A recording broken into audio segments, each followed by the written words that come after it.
All right. Well, this is fantastic. So, Linda, may I go ahead? Please do. All right. Well, welcome everyone to the special ed special interest group. And when we say special education, we know that both general educators as well as special educators serve our students with disabilities. And as we move towards more inclusion in general ed classrooms, it is a team effort. As Kristen Wright, the former director of the special ed division, used to say, all means all. And so when we're talking about our students with disabilities, it's everyone's responsibility, but it is a collaborative effort. So I'm really pleased to welcome, let's see, we're up to 61. That's fabulous. Please go ahead. I know you're putting your name in the chat, which is great, so that we have a good idea of who all is with us today. And so this will be an hour, well, actually not quite an hour. We're going to cut it off at about 10 to 1 because we have the opening session with Linda Darling Hammond starting at 1 o'clock. So we want to give you a stretch break. So at this time, I'm going to turn it over to Linda Smetana from California State University East Bay and board member for CAPC-TED, who's going to introduce our session and our panel. Thank you, everyone. Well, welcome everybody and good afternoon. It gives me great pleasure to introduce our panel speakers today. In our session, we're going to be presenting some of the work of your California colleagues in looking at some of the parts of CEDAR and how they relate to our work as teacher educators. It took me a while to learn what CEDAR actually stood for, and it's the Collaboration for Effective Education, Development, Accountability, and Reform. And as Vicki said, when we talk about students, we're talking about all of the students in our California schools, and we're extending that too to their families and their communities. So I would like to introduce Paul Sindelar, who heads the Cedar Center, and he will introduce our panelists. Thanks, Linda. I actually don't direct the center. You don't? But thank you for the promotion. Oh, okay. If you could go back, I think there's one more slide. Is that true? Yeah. Yeah. I just wanted to mention a few things about CEDAR for the benefit of people who may know very little about it. It's funded by the U.S. Department of Education through a cooperative agreement, housed at the University of Florida. That's where I'm employed. Mary Brownell is the director. Oh. My colleague, my special education colleague at UF. And we work in collaboration with American Institutes for Research and the Council of Chief State School Officers. We currently provide technical assistance to states that are engaged in the process of educator preparation reform, specifically so that teachers and administrators are better equipped to work with students with disabilities. We're currently working in 25 states and have worked in the six years of the center in 34. I won't take time to go to the website. I do have a hot link in there. What I'll do instead is to post the link to our website in the chat box. But I would encourage you, if you haven't explored our website, to do so. There's on the menu, there's a resources and tools choice where you can find the CEC CEDAR document on high leverage practices, innovation configurations on 18 or 19 different topics. Those are literature syntheses and matrices that allow you to assess your coverage of that content in your curriculum. And then to address gaps that you may identify, we have course enhancement modules on a number of topics. So go ahead and CEDAR has been in California since 2014. I've had the privilege of working in California for the past 6 years.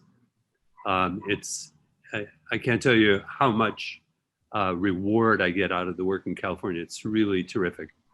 We're currently working with 8 institutions, preparation institutions, and the commission. And I'm going to run down a couple of notable accomplishments, and I don't mean to slight anybody by not mentioning your notable accomplishments. So I apologize for not being able to be complete, but we have collaborated with the CAMTSS project at Orange County. You know, they do a conference every year. We've done a workshop for the past 2 years. This year was canceled, but I'll put in a pitch. We're going to be doing a virtual workshop using the innovation configurations and course enhancement modules in the near future. We collaborated with CASE on the mini grant competition, funded 8 projects that have now come to fruition. And we're a participant on the CASE planning team and steering committee.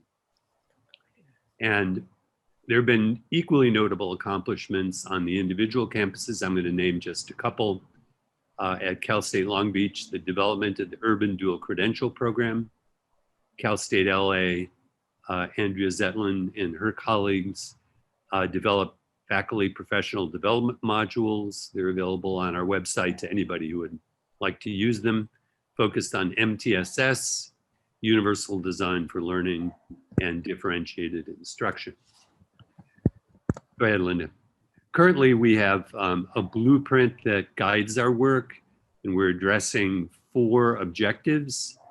One focused on faculty professional development, a second on clinical experience, a third on models of co-teaching, and a 4th on inclusive principal leadership.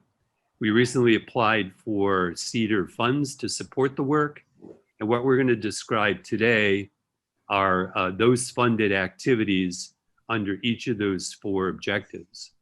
So Jody Moody, my colleague from LMU, and Jody, you have a long title that I can't remember, but when you start, perhaps you could provide it for us.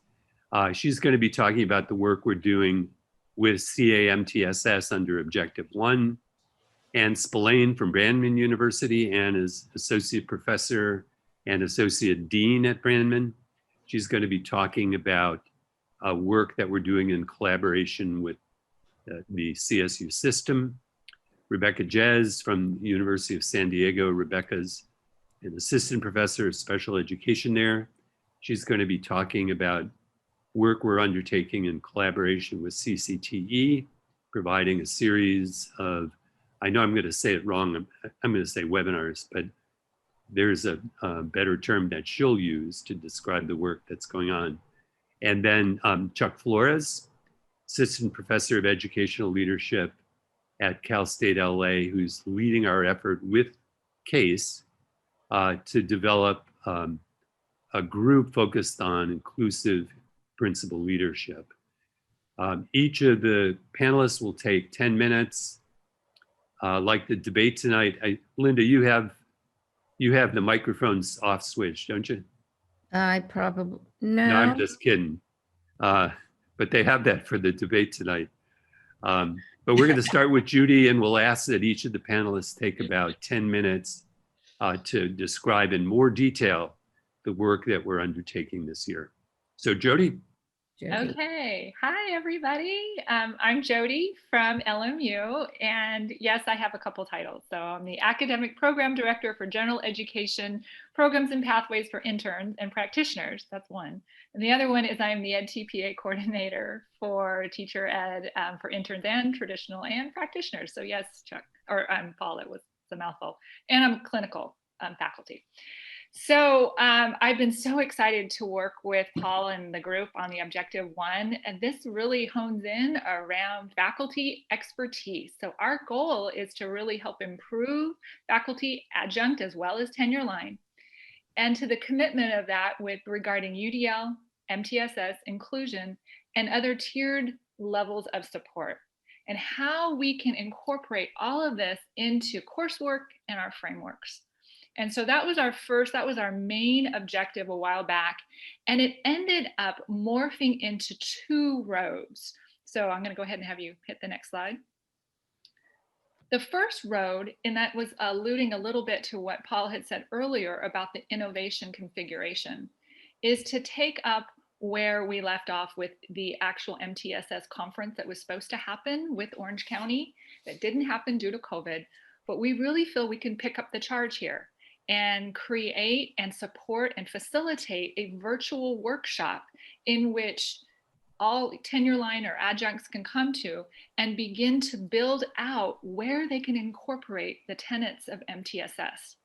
In working with this group, we really felt that the current existing MTS model with the essential components was more than just teacher ed facing. It was more designed for at the school leadership and such. So we went back in and we retooled the essential components to be much more traditional or our teacher ed facing.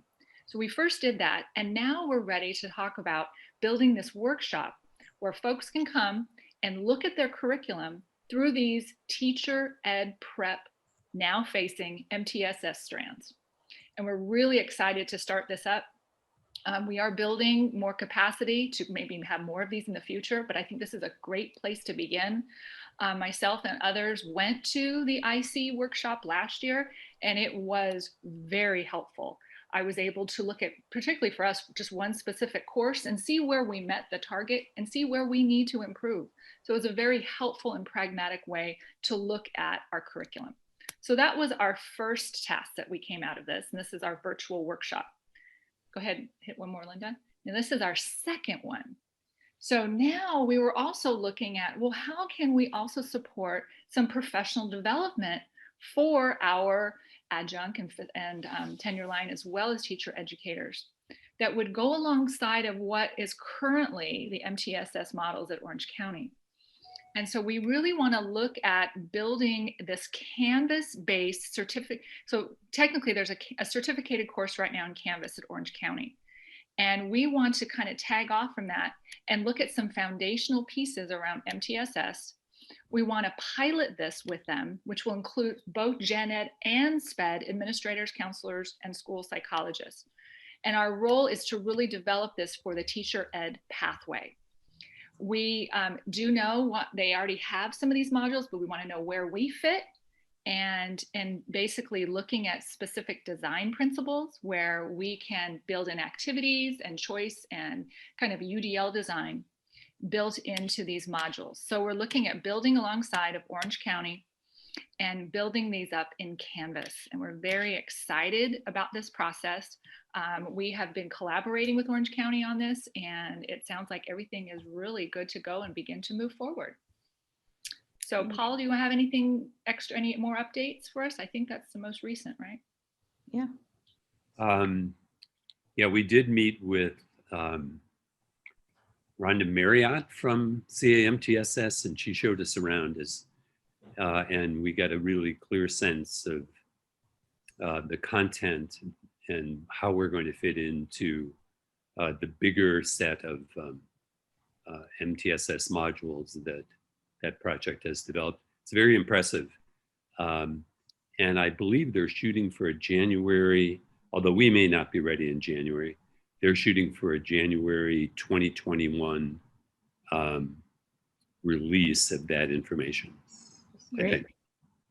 Very exciting. You go ahead, one more slide, Linda, and then this is just kind of, again, our collaboration with Orange County Office of Ed. So we're really excited. We've got these 2 routes, and we've kind of divvied up the tasks according to the 2 routes, whether some of us are serving on the IC and some of us are serving on this Canvas project. So really good things on the way. Thank you. Let's see. Okay. Annie. Okay, hi everyone. I'm Annie Spillane, and I'm going to talk to you about Objective 2. And in Objective 2, we really wanted to focus on clinical practice. So if you noticed in Objective 1, they're really talking about coursework and UDL and MTSS. And we also are looking at those areas, but we're looking at it in a more focused way in terms of how we can make sure that these things are applied well in clinical practice, that our candidates are able to actually implement these strategies, and that they are working at sites that are models for these as well.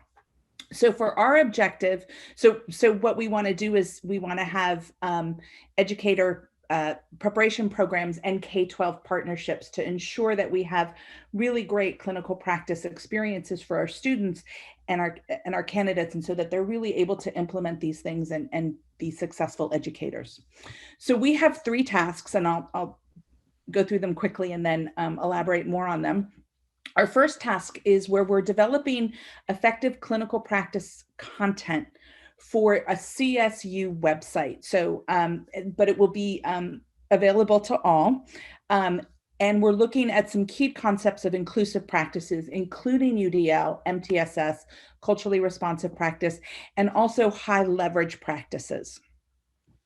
The second task is we are developing a matrix where we've aligned high leverage practices with the universal TPEs, and then we want to actually connect that to specific resources that will allow our candidates and supervisors to address high leverage practices in their clinical practice. And I'm going to talk more about that because that's where we're actually looking out to the field, where we want to gather resources, because we know people are already doing a lot of great things and we'd like to share them more widely. And then our third task is, once we've put all of this together, we've gotten it into this website for everyone, we want to make sure that we're not limiting who can access this, and we want to make sure that we share our resources and these strategies widely with educator preparation program, so that across the state that there's a great resource for people to go to where they can get some great resources in these areas for clinical practice. So next slide, please. So our first task is gathering resources, and we are well involved in that. So we are collecting resources from across the state for implementing Universal Design for Learning, MTSS, CRP, and HLPs in clinical practice.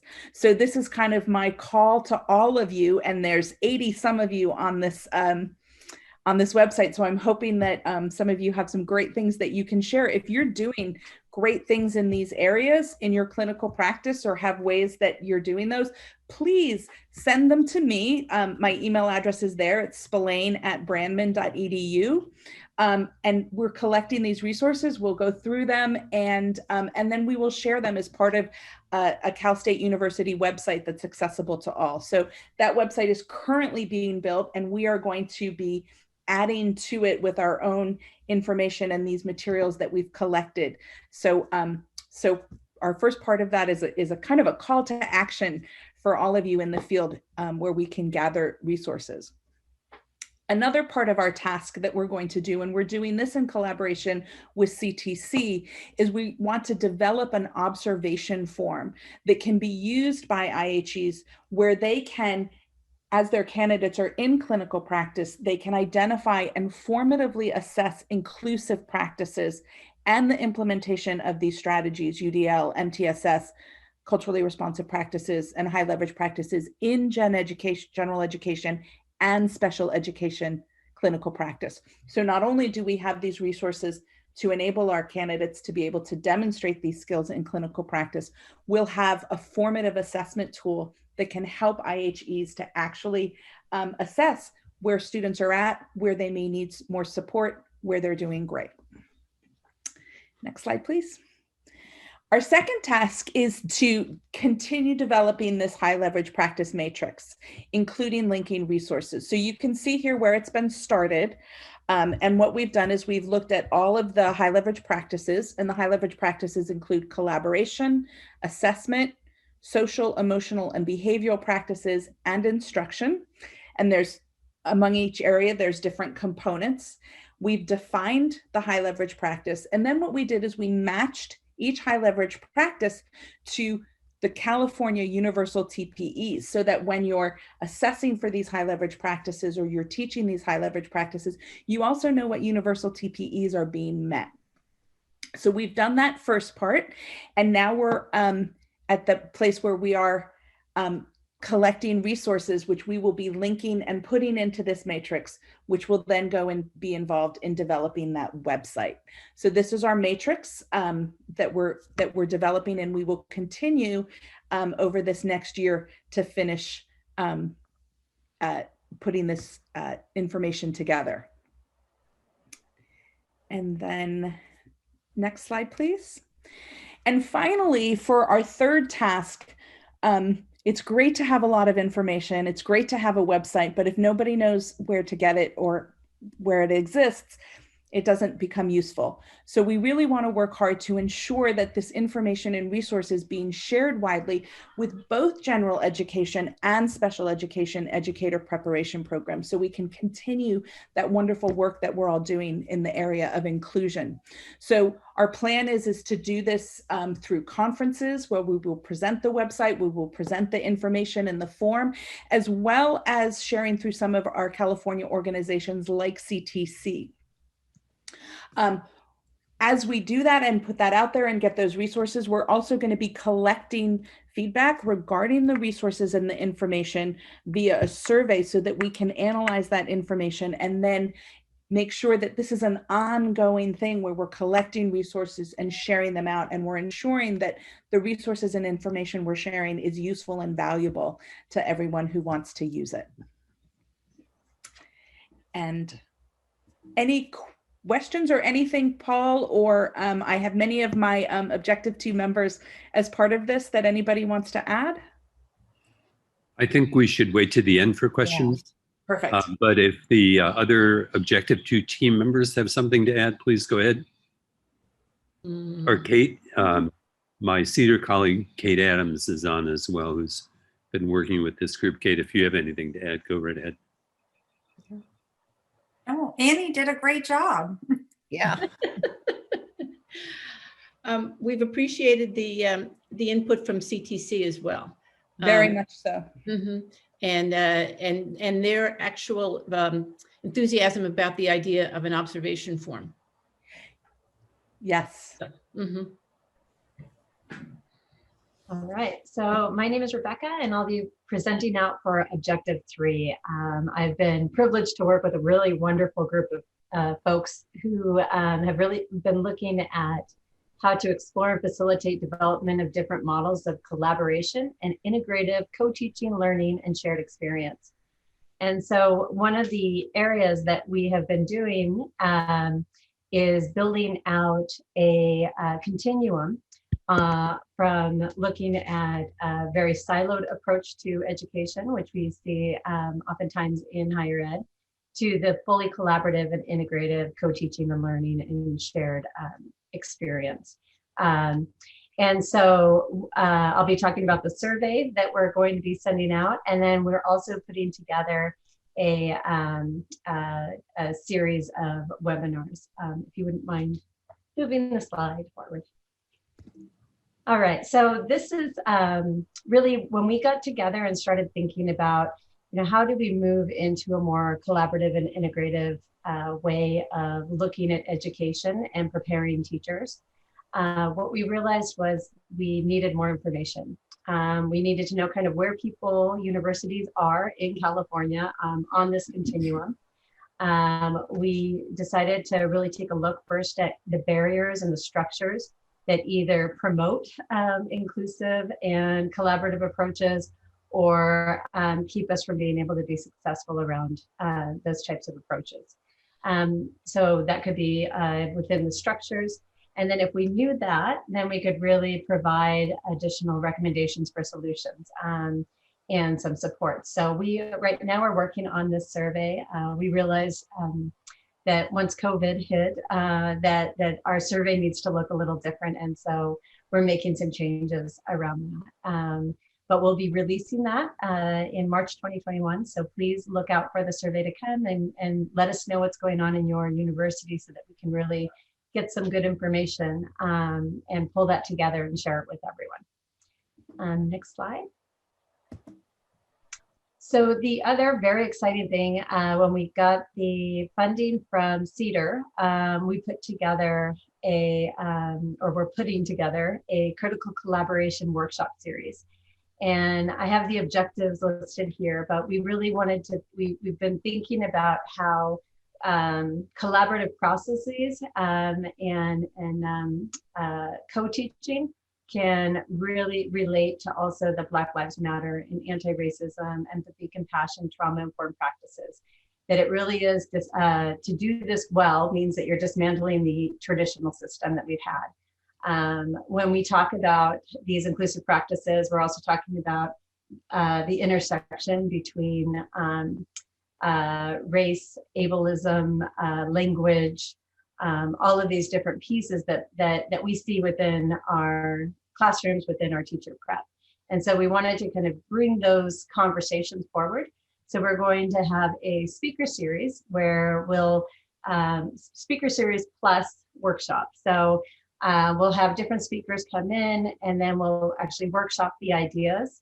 And we actually have an incentive available for anyone who completes the workshop and whatever their action plan is for that. So we're hoping to begin these in December, but you know, time does seem to slip away from us with since COVID. So we're hoping though for December and then through the spring and offering these different workshops plus opportunities for educators to come together and think deeper and make movement within their different institutions. I think that's it for me. Group 3, did I have anything? Does anyone have anything to add? That was perfect.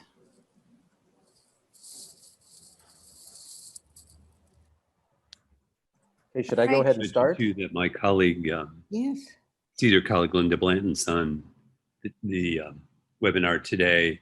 And Linda, I don't know if you have anything to add that Rebecca did. She seemed to cover the waterfront. No, well. she covered it beautifully. Yes, just fine. Thank you. Okay, I'll go ahead and get started here. My name is Chuck Flores. I'm at Cal State University, Los Angeles. And I just wanted to provide some background because we're not as fully developed as the other 3 objective teams are. I feel like our work is just beginning. I've been with CEDAR now, it's been about 2 years. I started working with Paul at the invitation really of our dean at CSU, Charter College of Education, Cheryl Ney. She saw that, you know, in my background as a school site leader, I had a lot of collaborative structures in place to really focus on student achievement, but really involve a lot of our teachers in the process in terms of what it means to be collaborative, how we practice inclusive leadership with our students, but really putting those structures in place that best support all of our students. Again, though, my journey took me through to Berkeley for 4 years, working with Principal Leadership Institute. I came back to Southern California, started working again with UCLA's PLI, but I was able to, I guess, land a full-time position, tenure track at this age at Cal State Los Angeles. And that's where the introduction to Paul and CEDAR came about. And I always feel like I would be taking a couple of steps forward and then go backwards because it was really hard to encourage or enlist the support of other faculty at different universities.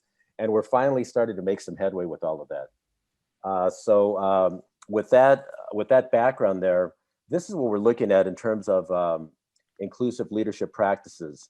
So it's really transforming our preparation programs at the university level, CSU, private, public schools, and really how we best implement strategies that focus on inclusive practices at our school sites.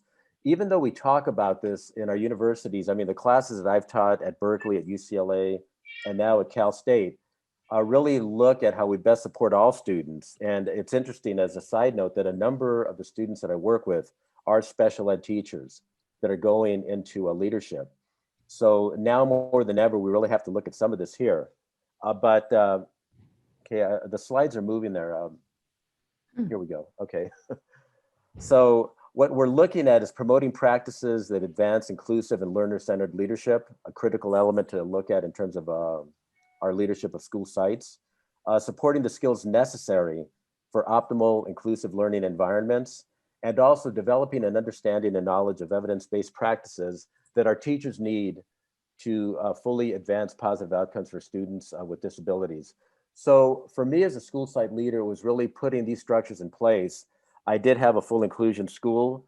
It wasn't easy to develop, but the fact is that we have to learn how best to support our teachers with these practices. How can we get the best out of our students?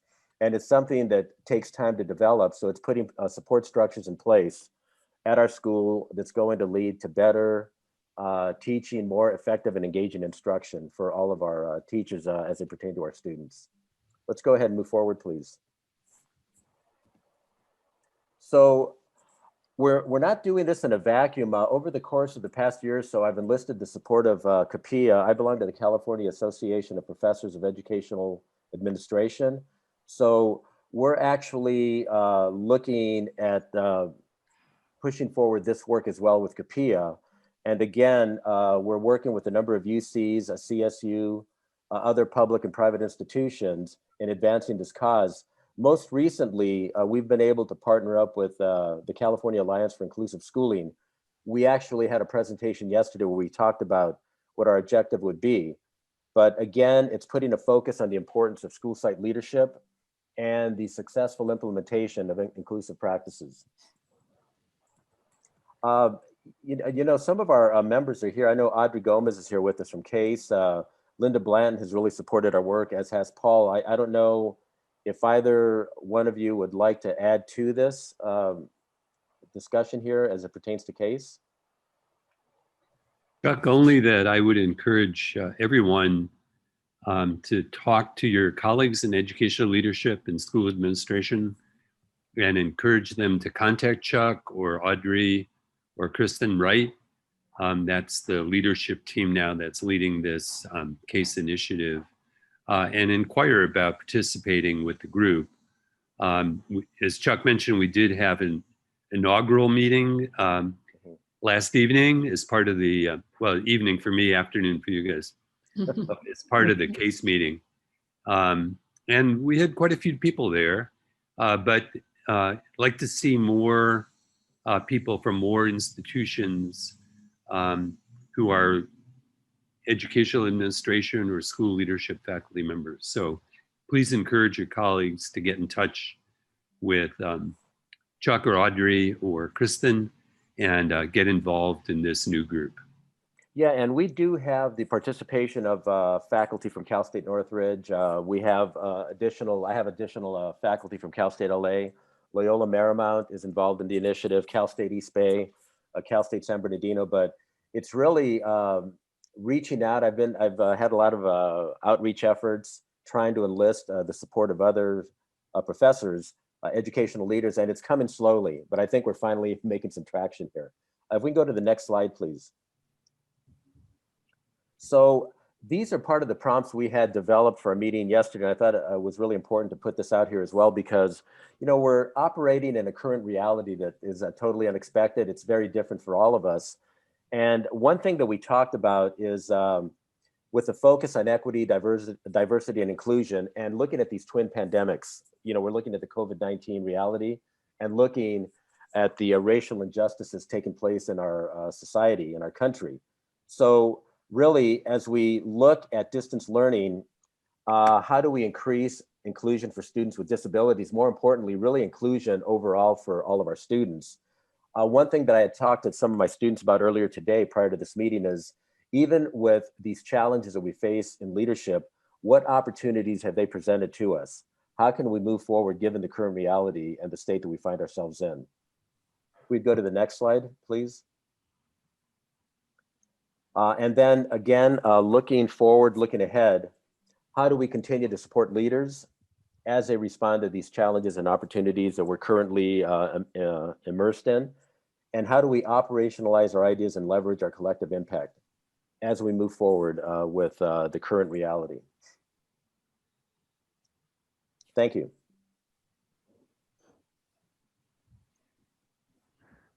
So That was something of a remarkable panel. Yep. Everybody came in under 10 minutes.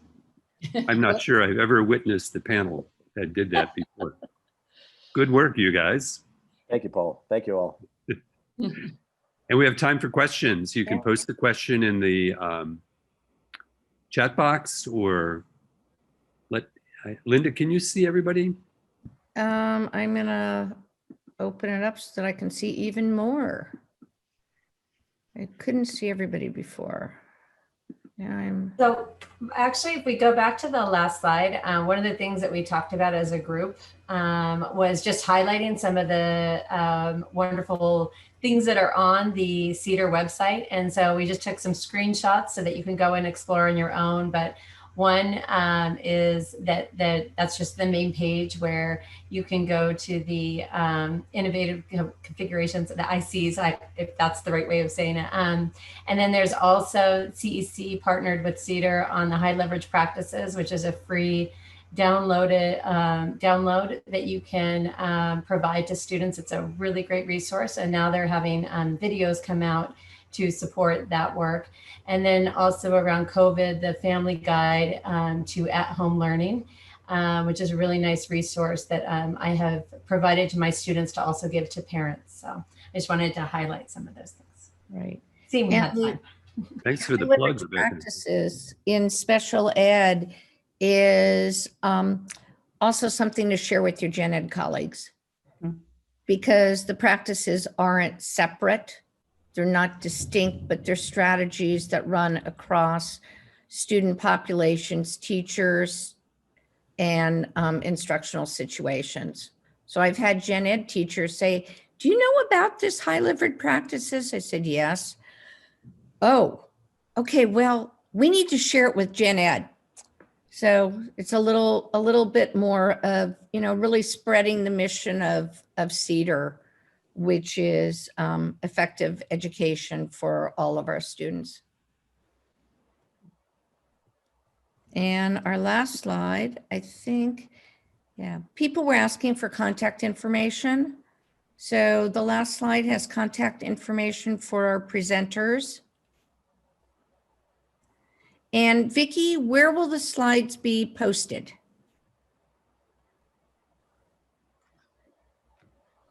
That's a good question. I think that's a conversation that Alan and Cal Council will have in terms of how best to do it. But obviously, we can post it on the CAPC TED website.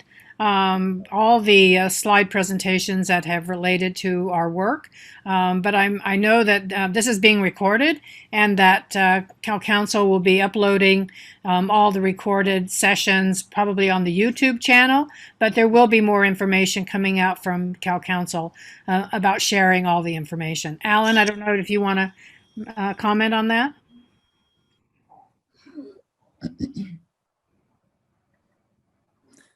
Okay. Well, so are there any other questions? There's a question in the chat box right now from just came up. Rebecca Hendy. I can address that. The question about the matrix for high leverage practice and mild moderate support needs TPEs. So we thought we should start with the universal TPEs because they do cover all of the areas and because it's so important for the inclusion. Once we get that up and running, yes, we're very interested in also doing a matrix where we connect the high leverage practices to the mild, moderate, and the extensive support needs TPEs. But that's something a little more out in the future. But if you have information or resources that may align to that for clinical practice, please do share them now. Oh, I see a baby. And because we, as I said, we're collecting resources. Somebody already put in the chat that they or messaged me about a resource that they might have to share. So please, we would love them. And yes, we will expand on that matrix once we get this first job done.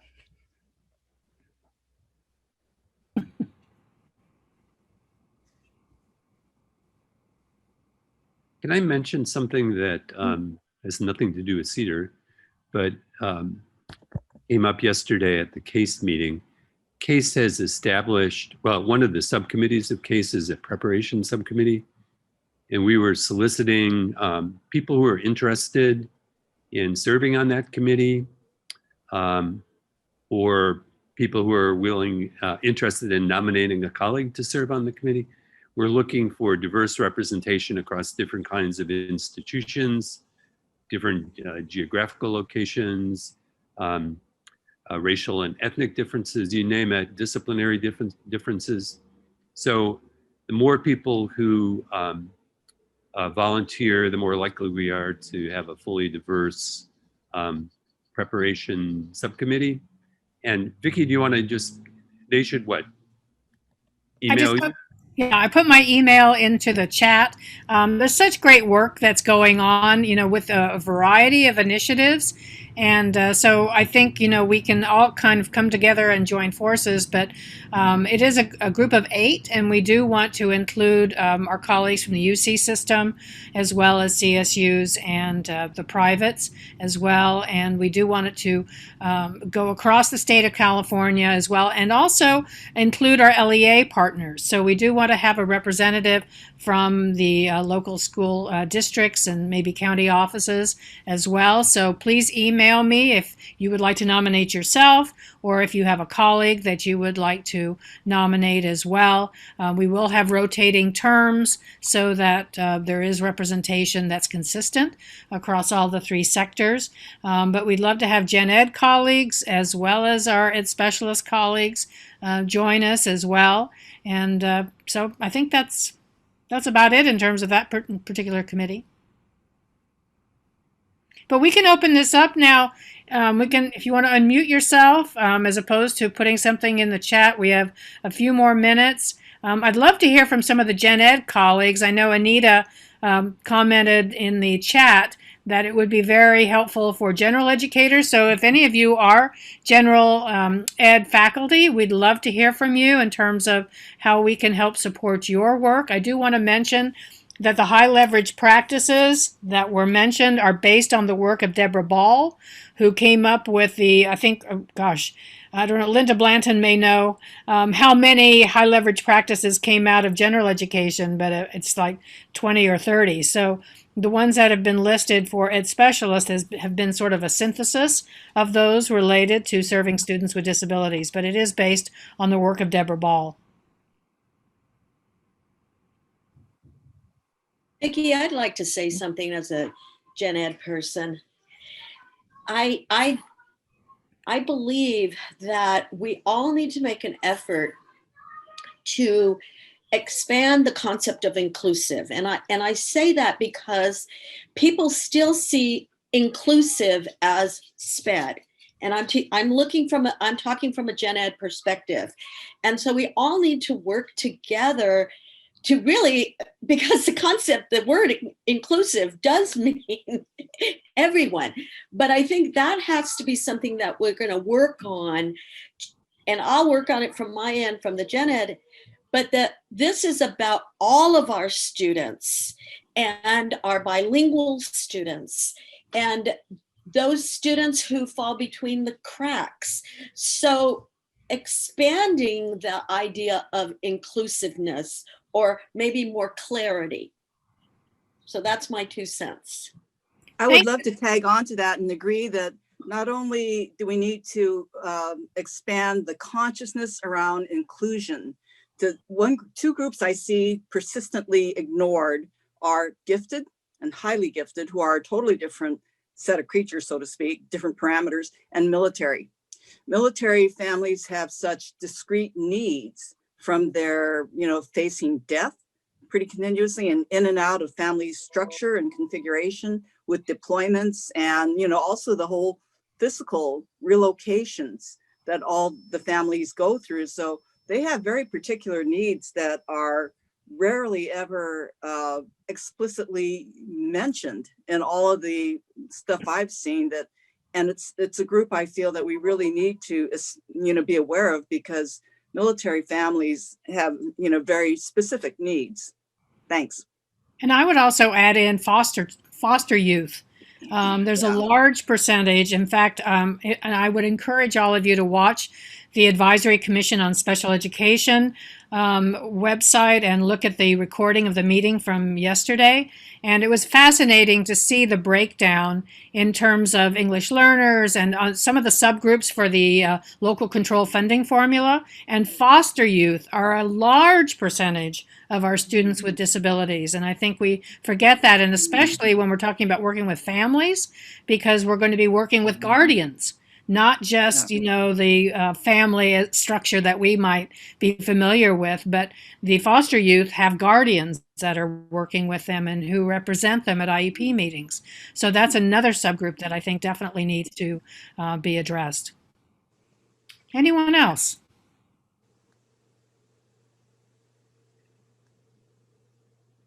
Just really well done.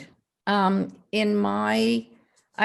joined, well, CSU East Bay joined the CEDAR group last January. So it'll be a year, January, February. And I know that it has already changed some of the attitudes in our gen ed faculty as we've been able to basically bring them into CEDAR. And as I've shared with Paul and other members, that my hope is that the education community will look at CEDAR as a resource in the way that we now see IRIS. That everybody, oh yes, I know it's in CEDAR, or I can find it here, or here's some places for reading. And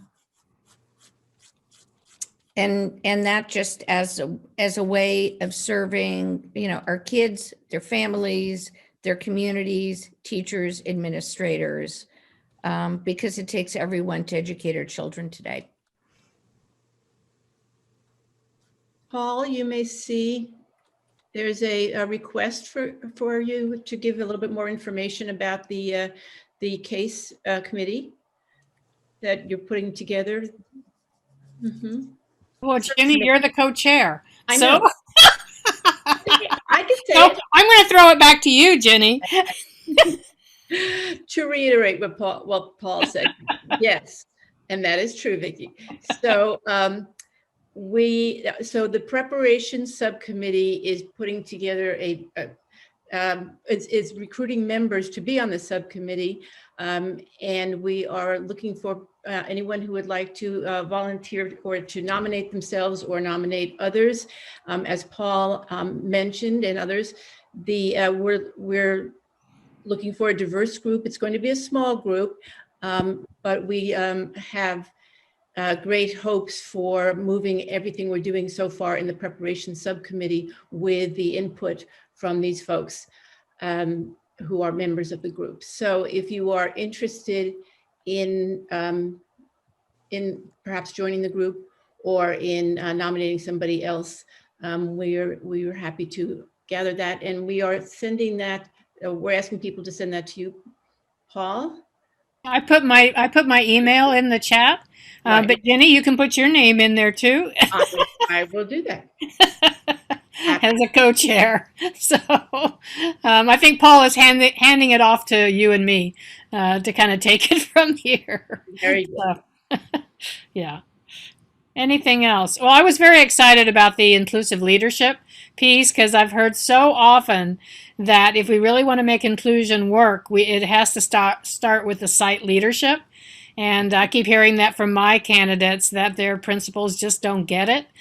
And so I think that's going to be a very exciting opportunity to have our ed leadership colleagues involved so that we can all work together on this and look at it systemically as a whole school, emphasis on this. So I'm getting some recommendations in the chat. Wonderful.